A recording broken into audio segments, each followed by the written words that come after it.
பாமக ஒழுங்கு நடவடிக்கை குழு பரிந்துரையின்படி அன்புமணி மீது நடவடிக்கை எடுக்கப்பட்டிருக்கிறது. அடிப்படை உறுப்பினர் பதவியிலிருந்து பாமக செயல் தலைவராக இருந்த அன்புமணி இப்ப நீக்கப்பட்டிருக்காரு. இது குறித்த கருத்துக்களை பகிர்ந்து கொள்வதற்காக மூத்த பத்திரிகையாளர் திரு பிரியன் அவர்கள் இணைந்திருக்கிறார். சார் வணக்கம். அடிப்படை உறுப்பினர் பதவியிலிருந்து அன்புமணி நீக்கப்பட்டிருக்கிறாரு. இப்போ அன்புமணி பின்னாடி ஒரு மாஸ் பாப்புலேஷன் இருக்கு. அவர் ராமதாஸ் சொல்றாரு ஒரு 10-15 பேர் தான் வந்து பின்னாடி இருக்கிறாங்க அவருக்கு, அதனால பாமக அவருக்கு இது பின்னடைவா இருக்காது அப்படின்னு அவர் சொல்றாரு. இதை நீங்க எப்படி பாக்குறீங்க?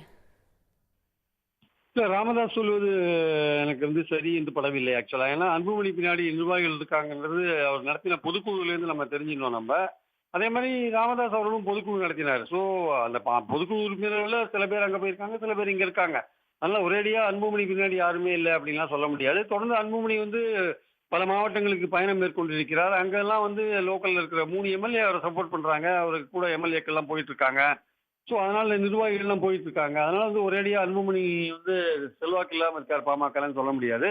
ஆனால் அடிப்படையான விஷயம் என்னன்னா, 2 பேருமே தனித்தனியாக பொதுக்குழு கூட்டி 2 பேருமே தாங்கள் தான் பாமக என்று சொல்கின்ற ஒரு நிலைமையில இருக்கிறத நம்ம பார்க்கிறோம். நம்ம அந்த குடும்ப சூழல் கிட்டத்தட்ட கட்சியோட ஒரு முழு பிளவுக்கு வழிவகுத்து விட்டது.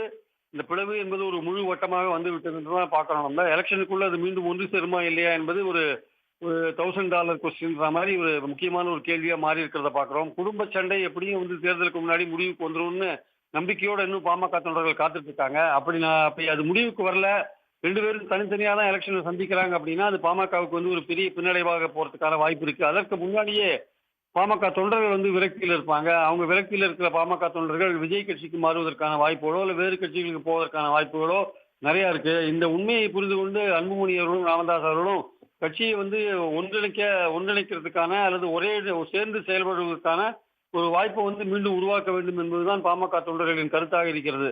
ஸோ இந்த சூழல்ல இனிமே இந்த கேஸ் பாத்தீங்கன்னா உங்களுக்கு சிட்டிசிவில் கோர்ட்டோ இந்த பிளவு சிட்டிசிவில் கோர்ட்டோ அல்லது எலெக்ஷன் கமிஷனுக்கோ போக வேண்டிய வாய்ப்பு இருக்கிறது நம்ம பார்க்குறோம். நம்ம அதெல்லாம் போகும்போது இன்னும் பிளவு அதிகமாக தவிர குறையாது. ஸோ எந்த சூழல்ல இவங்க ஒன்றுபட போறாங்க, எலெக்ஷனுக்கு முன்னாடி இவங்க ஒன்றுபடுவாங்களா இல்லையான்றதான் முக்கியமான கேள்வி.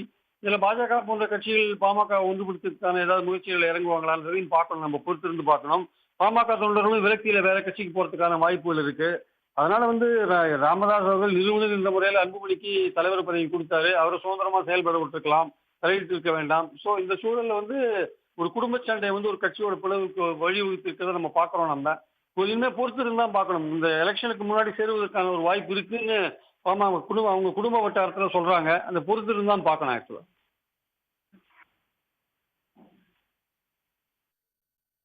இணைப்பிலிருந்து கருத்துக்களை பகிர்ந்து கொண்டமைக்கு நன்றி திரு பிரியன் அவர்கள். உடனுக்குடன் செய்திகளை தெரிந்து கொள்ள சன் நியூஸ் பெல் ஐகானை கிளிக் பண்ணுங்க.